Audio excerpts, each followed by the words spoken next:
On envoyait, on faisait n'importe quoi sur scène à jouer nos morceaux super vite et on était trop contents.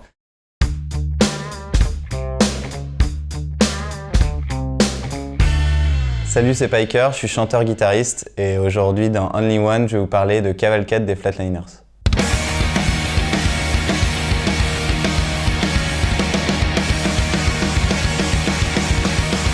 Alors du coup, moi cet album, je l'ai découvert en grattant. J'ai gratté beaucoup pour y arriver parce qu'en fait, du coup, j'ai choisi cet album, ça reflète pas forcément ma vie entière, mais plutôt mes 5 dernières années où je me suis vraiment plongé dans le punk rock, là où j'étais pas forcément avant, tu vois. Et donc j'ai eu toute cette phase de découverte et d'ailleurs c'était assez cool parce que j'en parlais avec plein de gens autour de moi qui justement étaient souvent à fond dans le punk rock depuis un moment et me disaient ah, t'as trop de la chance, t'es en train de tout découvrir à cet âge-là alors que nous on connaît tous ces groupes depuis 15 ans et du coup moi je suis venu petit à petit comme ça donc là on va dire c'est vraiment l'album de mes 5 dernières années que j'ai vraiment beaucoup écouté. Et j'ai découvert le groupe et surtout via le chanteur du coup, Chris Crosswell. C'est solo, je suis arrivé dans le punk rock par la folk avec un projet que j'ai et du coup je commençais à jouer beaucoup de folk. Et du coup j'arrive par la folk, par des versions acoustiques de morceaux d'albums, de punk rock. Et donc je commence à écouter les discographies un peu de tous les groupes que je trouve cool et tout. Et là je tombe sur Cavalcade et c'est vraiment un des gros albums qui m'a retourné la tête en termes de bien du début à la fin, quoi. Vraiment tous les titres qui s'enchaînent. Vraiment je suis toujours bien en recherche de vitesse. Du coup là tu te prends ça enchaîne, ça enchaîne, ça enchaîne. T'as le petit, dans la construction de l'album, c'est super cool, t'as vraiment, ça va vite, ça t'en met plein. Après t'as le petit break He Was a Jazzman je sais pas, ça doit être la 5e, un peu milieu d'album quoi, qui te fait un petit repos, des petits skanks à la gratte, hop, un peu ska, comme du coup Flatliners, les premiers albums c'est quand même beaucoup ska. Et tout le reste qui bourre, et du coup voilà, super rapide, c'est vraiment ce qui m'a... le côté intéressant du punk rock. Alors j'aime aussi tout ce qui va bien tout droit, mais là c'est vraiment super construit, compliqué, ça va dans tous les sens, les batteries, les breaks, c'est trop bien. Et vraiment c'est ce qui m'a bien marqué dans cet album, quoi.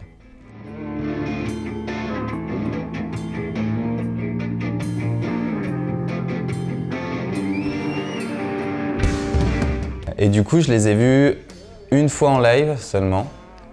Et ce qui est assez rigolo et ce qui est un peu loose, c'est que je les ai vus très tôt dans ma découverte de Flatliners, donc j'étais content de les voir, mais je les connaissais vraiment pas beaucoup.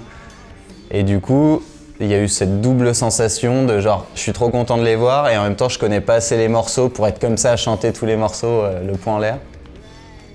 Et ça fait partie aussi, pour continuer un peu dans la loose, des personnes de la loose, que j'ai jamais rencontrées, quoi. Et du coup j'ai eu l'occasion de faire quelques festoches en jouant et du coup de rencontrer pas mal de gens de groupe, d'assez gros groupes, en discutant, on partage la scène et compagnie. Eux c'est vraiment l'équipe que j'ai jamais rencontrée, que j'ai vue qu'une fois et que je les connaissais pas vraiment. Du coup voilà, c'est mon expérience un peu loose avec Flatliners, j'espère les revoir assez vite et profiter à fond du coup du concert en connaissant tout par cœur et en chantant avec eux, quoi.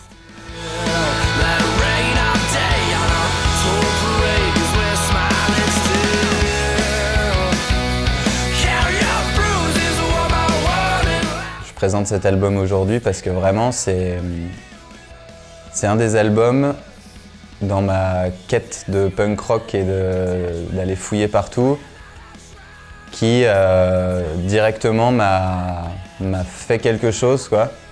Ça donne une espèce d'énergie, c'est la voix, la vitesse, c'est la complexité, les breaks. Enfin, vraiment, il y a quelque chose qui me donne un petit coup de boost à chaque fois que je l'écoute, en fait. Et je l'ai pas dans tous les albums. Là, c'est vraiment quelque chose d'assez particulier avec celui-là.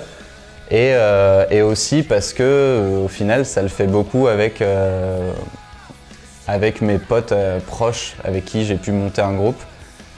Et c'est vraiment lié un peu au départ de cette écoute et de se dire allez, on part, on monte un petit projet, on est retourné. Du coup, j'en parlais tout à l'heure, mais c'est assez marrant, on est retourné. Enfin, moi, c'est comme si j'avais 15 ans et que j'écoutais du punk rock, quoi. On commençait à aller faire des concerts en maillot de basket, casquette à l'envers, tu vois. Voilà, on avait tous 30 ans et voilà. Mais on était trop à donf et on se souciait de rien. Et, on envoyait, on faisait n'importe quoi sur scène, à jouer nos morceaux super vite et on était trop contents. Et c'est vraiment... c'était drôle de revivre ça quand tu l'as pas vécu quand tu avais 15 ans et que tout le monde, enfin beaucoup de gens l'ont vécu à cet âge-là. Toi tu débarques et à 30 ans tu fais vas-y, c'est trop cool, j'ai 15 ans et c'est parti, on refait la teuf comme si on se souciait de rien et c'était super cool quoi, comme sensation.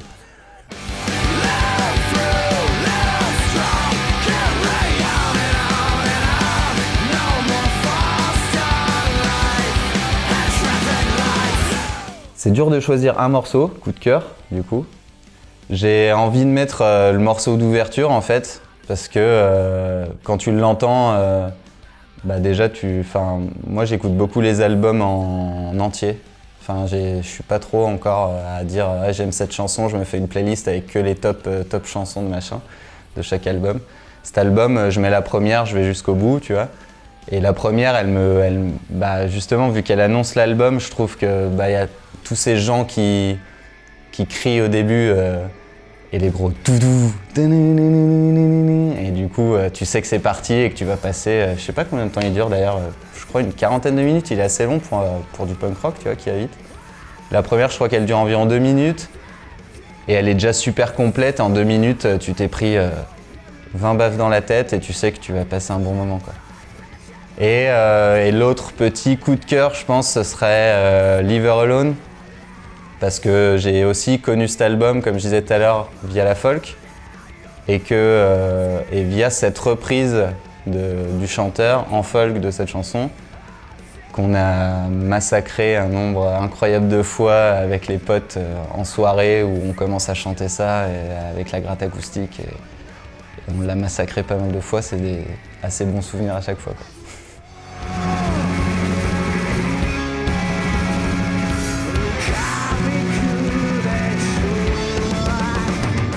Et un petit mot de la fin, du coup, pour voir un peu autour de cet album et de tout ce qu'ils ont fait à côté. J'avais envie de parler de son album acoustique au chanteur, donc à Chris Crosswell, qu'il a fait avec One Week, donc du coup Joey Cape à la prod.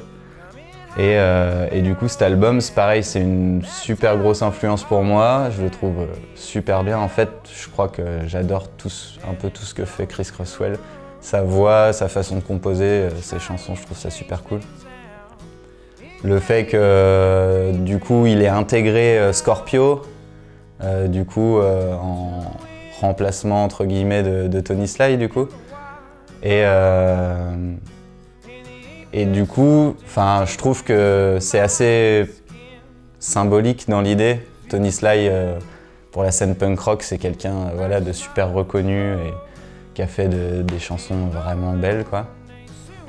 Donc je trouve que symboliquement, prendre la place dans un groupe avec Joey Cape, Snodgrass et du coup le pianiste, Brian. Et du coup, prendre cette place dans Scorpio, je trouve que ça montre ce côté important de la scène. Et vraiment, moi je le ressens et je trouve pas ça abusé qu'il ait pris cette place parce que vraiment, je trouve que c'est quelqu'un de super talentueux et qui propose des chansons vraiment incroyables, quoi.